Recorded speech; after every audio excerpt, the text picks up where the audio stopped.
Oi, gente. Shalom. Nós trouxemos uma palavra sobre Abraão na live, em uma de nossas lives, e eu vou compartilhar aqui com vocês. A Bíblia nos conta a história desse personagem tão marcante na Escritura, Abrão, que seu nome é mudado para Abraão. Nós sabemos que Abraão, ele é o símbolo, ele é o arquetipo da figura da graça de Deus, do personagem da graça de Deus no Antigo Testamento. E ele é o símbolo principal, a figura principal da nação hebreia. Ele é o progenitor da nação hebreia. E muitas verdades podemos extrair da vida e da história de Abraão. Verdades práticas e símbolos espirituais. E nós trouxemos uma história que acontece com Abraão no capítulo 14 de Gênesis. Há uma guerra entre reis. Eu não vou ler toda a passagem para que essa palavra não se torne muito extensa, mas leiam aí no capítulo 14 de Gênesis. Há uma briga entre reis, e nessa briga entre reis, o sobrinho de Abraão, Ló, é levado cativo. Isso está lá no versículo de número 12.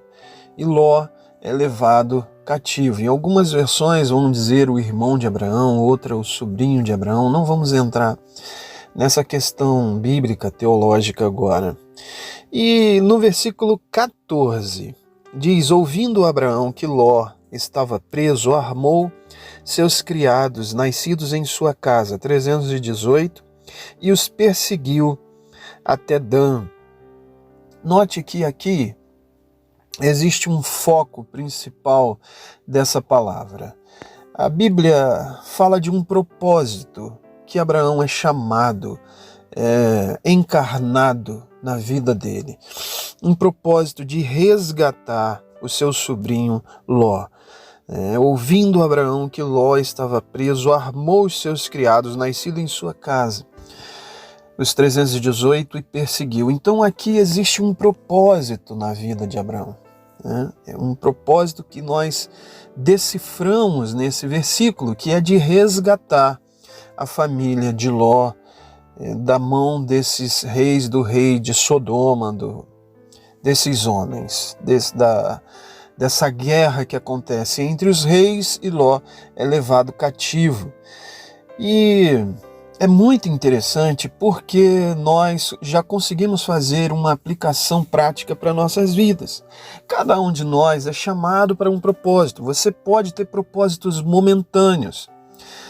Óbvio que esse propósito na vida de Abraão é um propósito momentâneo, dele resgatar, mas é um propósito de Deus na vida de Abraão. Então, você pode ter um propósito existencial, um chamado existencial, aquilo que Deus determinou para que você seja e para que você faça, e cada um de nós somos chamados em um propósito, indiferentemente. Todas as pessoas são chamadas, têm um propósito existencial na vida, e todas as pessoas têm propósitos momentâneos, desejos que são colocados dentro de nós por Deus para que executamos os propósitos de Deus em nós. A Escritura tem um texto que diz: aquele que se ajunta com o Senhor torna-se um espírito com ele. E aqui nós deciframos um propósito momentâneo que Deus coloca em Abraão para que ele execute, resgatar o seu sobrinho Ló. E Abraão persegue esses reis, persegue e consegue resgatar o seu sobrinho Ló. Isso é muito interessante, porque quando nós estamos no propósito de Deus, independentemente dos recursos, daquilo que nós dispomos, seja o que for, Abraão tinha 318. Eu não sei o que você tem, mas independentemente, Deus te dará a vitória, porque você está cumprindo o propósito de Deus, independente da demanda, independente do recurso.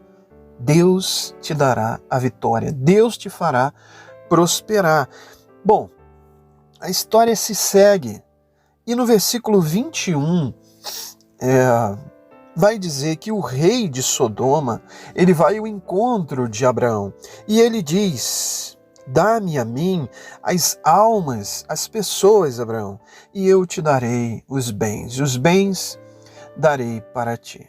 Essa aqui é uma oferta feita todos os dias a cada um de nós. É feita para mim, é feita para você. Toma aqui os bens e dá-me o teu propósito. Lembram? Lá no versículo 14, aonde o propósito de Deus encarna em Abraão, faz parte do desejo de Abraão e ele sai para resgatar a família de Ló. Então, agora há uma proposta diferente do inimigo de nossas vidas. Eu chamo a atenção para o bem-estar. Ele diz para você: toma aqui o bem-estar. Você não precisa executar isso. Você não precisa colocar essa responsabilidade nos seus ombros. Você não precisa aparecer, porque todo aquele que assume uma responsabilidade, ele precisa aparecer. E aparecer, entre aspas, às vezes é difícil. Se colocar, ser proativo é muito difícil, porque suscita incômodos, suscita opiniões diferentes e às vezes você não quer mais isso. Às vezes você já se encheu disso. O que você quer é bem-estar. E aí vem o rei de Sodoma dizendo para você: dá-me teu propósito, toma aqui os bens, toma o bem-estar que você precisa, toma aí. A cada pessoa essa proposta é diferente. O que faz bem para mim, de repente, não é o que faz bem para você. Mas o que acontece é que esse rei sabe o que faz bem para você, que é o símbolo do inimigo de nossas almas. Então ele vai dizer para você: toma aqui, o seu trabalho, essa promoção aqui é melhor do que esse propósito. Esqueça esse propósito, A faculdade, não, toma aqui, olha, você agora, você tem que estudar, esqueça o seu propósito. E eu quero dizer para você que os propósitos às vezes são simples, mas são os propósitos de Deus na nossa vida. O propósito de Deus é que você seja um pregoeiro, uma pregoeira de amor. Simplesmente quando as pessoas estão próximas a você, exala palavras de amor da sua vida. Palavras de compreensão. O propósito de Deus para você às vezes é ser um ouvido. Você simplesmente escuta as pessoas que têm problemas, e isso é tão difícil hoje em dia. O propósito de Deus para a sua vida é ser um ombro amigo, é ser um amparo, é ser um refúgio daquele que está precisando. O propósito de Deus para você, quem sabe, às vezes é um propósito financeiro. Você é uma pessoa que ama ajudar, que ama com os recursos que você tem disponibilizar ajuda. É um propósito de Deus para você. Eu não estou falando aqui, queridos, de questões que tantas vezes e por muitos séculos ficaram tão obtusas, tão engessadas dentro da pessoa. O meu propósito é seguir uma carreira ministerial. Para com isso. Em Deus nós somos o que fazemos. Simples assim. Eu não quero aqui engessar nada. O que você faz em Deus, é isso que você é. Se o propósito de Deus é ajudar, aconselhar vida, é isso que você é em Deus. Simples assim.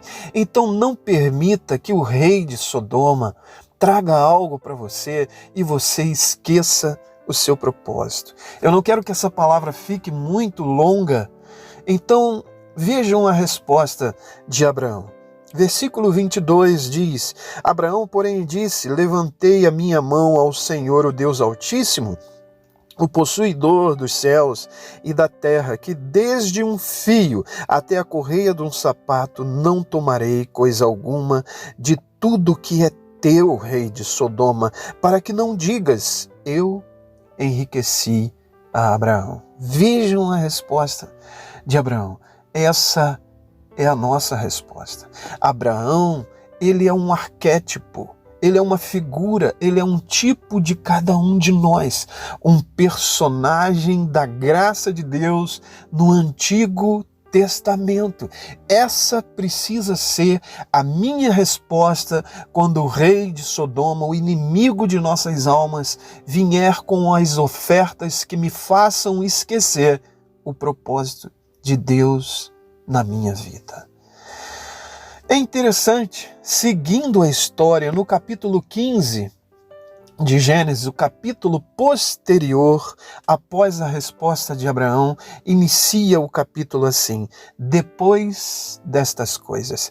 Querido, querida, você que está ouvindo essa breve palavra, existirá um depois dessas coisas, existirá um depois dos processos que nós vivemos, sempre existirá. E diz assim: depois destas coisas, veio a palavra do Senhor a Abrão em visão, dizendo: não temas, Abrão, eu sou o teu escudo, o teu grandíssimo galardão. Ele não é apenas o galardão, ele é teu grandíssimo galardão. Vejam que coisa linda. Abraão rejeitou a oferta do rei de Sodoma, do inimigo, e logo depois Deus disse a ele: Abraão, eu sou o teu galardão. Você não precisa dessas coisas. Eu sou a tua fortuna. Eu sou todo o teu tesouro. Eu sou tudo aquilo que você precisa. Eu sou o teu escudo, Abraão. Quando todos os ataques do rei de Sodoma vierem à tua vida, não te preocupes. Eu sou o teu escudo. Que coisa tremenda, que palavra profunda para nossas vidas. Vejam bem, eu gosto um pouco do hebraico e quem acompanha o canal sabe disso. Apesar do nosso canal ser um canal que anuncia a graça de Deus, sempre quando eu posso eu coloco uma porção hebraica, mas sempre voltada para a graça de Deus. Desde já eu agradeço aqui os novos membros do nosso canal que têm entrado, conectado aí o canal para ver as mensagens. Muitos entram por causa do conteúdo hebraico e eu digo aqui, nós temos tentado colocar, mas sempre com a visão da graça de Deus. E olha que interessante, essa porção hebraica no nome de Abraão. Nós sabemos que o nome Abraham ou Abram, em hebraico, Ab é pai. Ele já vem dizendo algo interessante sobre o nome de Abraão. E o nome Abram, em hebraico, que é Aleph, Beit, Resh e Men, esse nome, ele traz a gematria desse nome. Eu vou colocar aí para que vocês vejam as letras e os números referente a cada letra e a soma desses números no nome de Abram dá a gematria da 243. Olha que interessante. 243. Aleph vale 1, Beit ou Veit, no caso Veit, vai valer 2, Resh vale 200 e Men vale 40. A soma desses numerais vai dar 243.